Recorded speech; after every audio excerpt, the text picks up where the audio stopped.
Daghan ang nakurad sa kalit nga pagdaliwan ni ining sikat nga simon.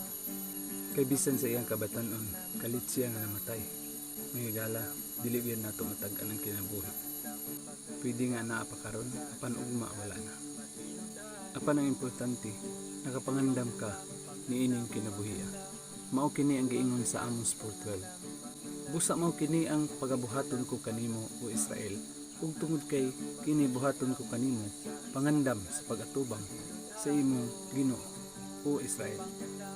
Ang atong pangandaman mao ang pag-atubang sa atong Ginoo. Kung nangandaman ta og lungon, lungganan, insurance ug uban pa, mas mangandam ta sa pag-atubang kaniya. Kay kitang tanan mga tubang gayud sa hukmanan. Hukman kita sumala sa atong binuhatan, kana kung maayo man o dautan. Mabasa diya sa Hebrehanon 9:27. Sa mga ang matagtaw, gimbutan aron mamatay sa makausara, ug human ni ana moabot ang paghukom. Apan unsaon man nato pagpangandam?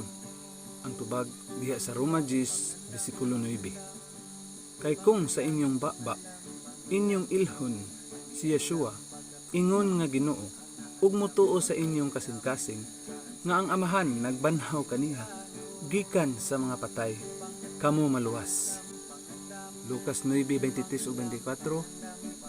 Giingnan niya silang tanan, kung kinsa kadtong gusto mosunod kanako, siya kinahanglan mo sa likway sa iyang kaugalingon. Mupas-an sa iyang kaugalingon nga cross matag adlaw, ug mosunod kanako. Si bisan kinsa nga mosulay sa pagluwas sa iyang kinabuhi, mawad-an niini.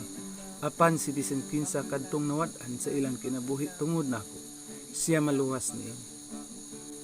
Busay gala, aron maandam ta, pagbaton og pagtuo diha niya. Ilhas siyang imong agalon ug sunod niya Yeshua. Pag-alagad niya, aron kung mga tubang na taniya, dili ta hukman para sa kalautan. Hinoon makig-uban taniya sa wala nay katapusan. Busa pangandam. Amen. Pangandam, pangandam, pangandam. Pangandam, pangandam, pangandam. Ang giandam pagakuhaon, ang naandam pagapayaw. Saan sa agalon matinudanon. Pangandam, pangandam, pangandam. Pangandam, pangandam, pangandam.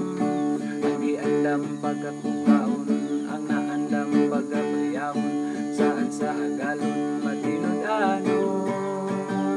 Pangandam, pangandam, pangandam. Pangandam, pangandam, pangandam. Ang giandam pagakuhaon, ang naandam pagapayaw. Saan sa agalon matinudanon.